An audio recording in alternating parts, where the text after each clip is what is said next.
Earth signs, tignan po natin kung ano yung mensahe para sa iyo ngayong araw. Keep in mind po na ito ay general reading lamang, so hindi po lahat ay makaka-relate.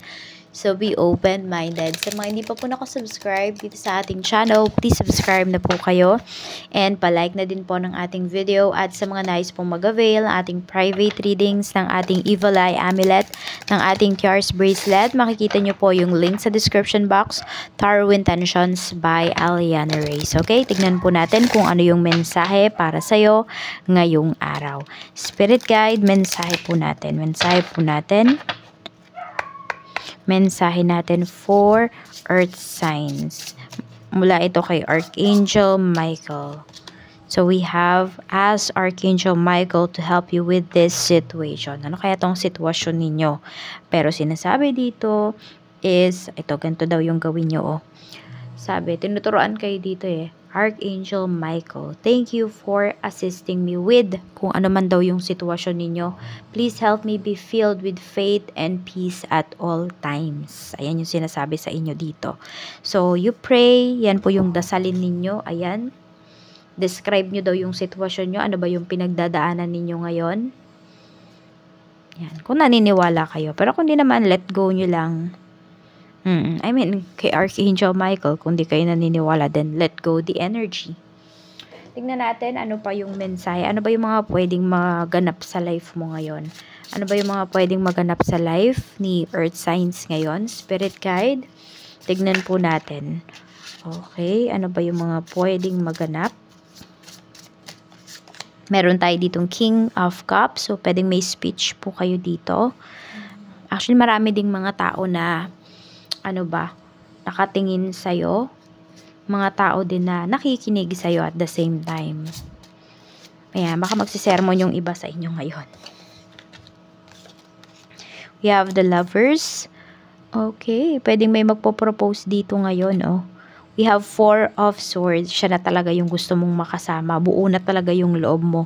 So, pwedeng ang hihingi ninyo dito na assistance is yung lumakas yung loob ninyo. Earth signs ngayong araw. Tignan natin. So, happy kayo. Some of you, pwedeng nagte-take kayo ng vacation or pwedeng day off or rest day po ninyo ngayong araw. Tignan natin ano pa yung mensahe pagdating naman sa iyong pamilya. Sa pamilya naman po, Spirit Guide, kamusta? Okay. Mayroon tayo ditong Queen of Pentacles. Yan. At meron tayo ditong The Hanged Man. So, merong parang magpapahintay sa inyo dito or paghihintayin po kayo. Even mga oldies dito sa family. You know, yung mga seniors natin, parang paghihintayin ng taong to. Kaya, ayun, wala man lang paabiso. Kaya pwedeng meron kayo ditong masermonan talaga Earth signs. Kasi in-expect nyo yung tao na yon tapos hindi naman pala siya a-attend, hindi naman pala siya pupunta. So, pwedeng nasayang yung mga preparations po ninyo dito. Tingnan natin. Meron din ako nakikita, pwedeng meron dito ipapakilala sa parents. So, baka medyo magkaroon ng konting problema. So, yun, parang hindi nakapag-update sa'yo yung person na ito. We have Knight of Swords. Ayun. Meron pala siyang ibang plano. Yet, hindi niya sinabi sa'yo. Could be a family member. Could be a relative. Pwede rin kapatid mo. We have Justice. Pagdating naman to sa kaibigan, meron tayo ditong Ace of Swords. May naiipit dito na kaibigan mo. Pwede rin naman na ikaw, naiipit ka sa mga kaibigan mo kasi nag-aaway-away sila. Diba? Hindi sila okay ngayon. Tapos, pwedeng ikaw yung magiging mediator dito. Kaya lang, kailangan mo daw tignan kung sino ba talaga yung may pagkakamali, sino ba yung may pagkukulang, or ano ba talaga yung sanhi nung hindi nila pagkakaintindihan. So, kailangan mo yung alamin bago ka mag-decide dito, bago ka magsalita. So, yan, pwedeng ito yan, naguguluhan ka sa mga friends mo, yan yung kailangan mong ipagdasal kay Archangel Michael, or ihingi mo ng tulong. Tignan natin, pagdating naman sa love life mo, we have the Empress. So, pwedeng ang meron po dito ay ikakasal na. Meron din naman, could be baby shower. So, pwedeng ang hihilingin ninyo, ang ipagpapray ninyo is magkaroon kayo ng yung successful delivery. Ganyan, safe delivery. 7 of Cups. Okay, kung kayo naman po, ayan, single. Actually, maraming nag-a-attempt na mag-confess sa inyo. Merong mga nagpapapansin. Kaya lang, ayan nandun kasi yung mataas yung self-confidence ninyo, Earth sign. So, hindi lahat nung nagpo-propose sa inyo, hindi lahat nung umaamin, pinapansin ninyo. So, you have list, tingnan mo. Na-stress na nga yung iba sa inyo, hindi nyo alam siguro kung sino ba yung pipiliin nyo.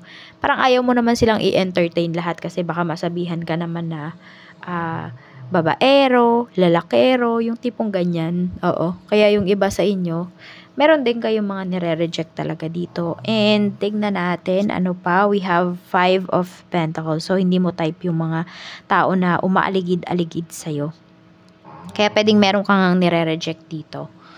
Check naman natin, or could be proposal. Baka nireject mo yung proposal ng boyfriend mo kasi hindi ka pa ready. We have 8 of Cups. Pagdating naman sa kaperahan, so pwedeng may mag-take nga ng vacation leave. We have Ace of Cups. So you are very happy and excited.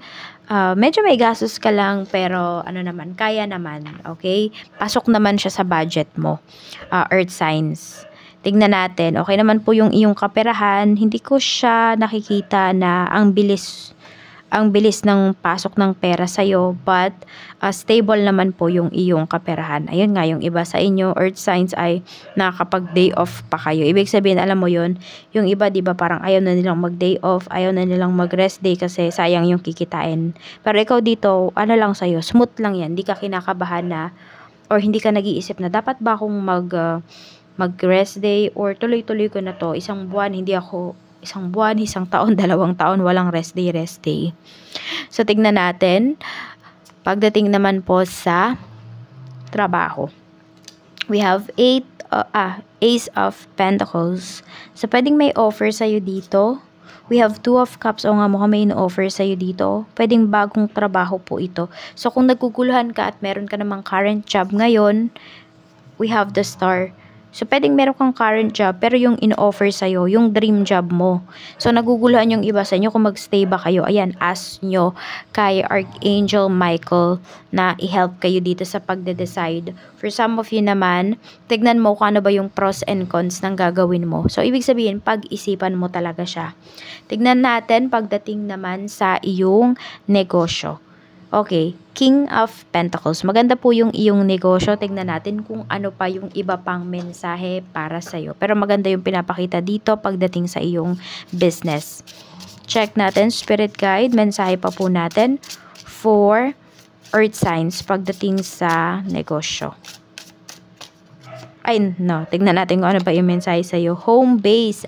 Okay. Yung iba sa inyo, pwedeng wala kayong binabayaran na pwesto, na tauhan. So, pwedeng kayo lahat ito pagdating sa inyong business. Sabi dito, home is the harbor of the soul. It's the safest place you can be. Change your environment. Ayan po. Sa bahay lang, yung iba po sa inyo makakapagnegosyo na daw po talaga kayo. Siguro depende rin kasi yan sa pwesto ng bahay nyo. And yung iba sa inyo, pwedeng maganda po yung place, yung location ninyo. Kaya tignan nyo rin kung pwede ba kayong mag-business na lang dyan sa bahay po. Tignan natin. Ito po yung mga lucky numbers mo. We have number 43, 41, 36, we also have number 22, 7, and number 1. Maraming salamat po sa walang sawang pagsuporta ninyo dito sa aking channel. Mag-ingat po kayo always and more blessings to come.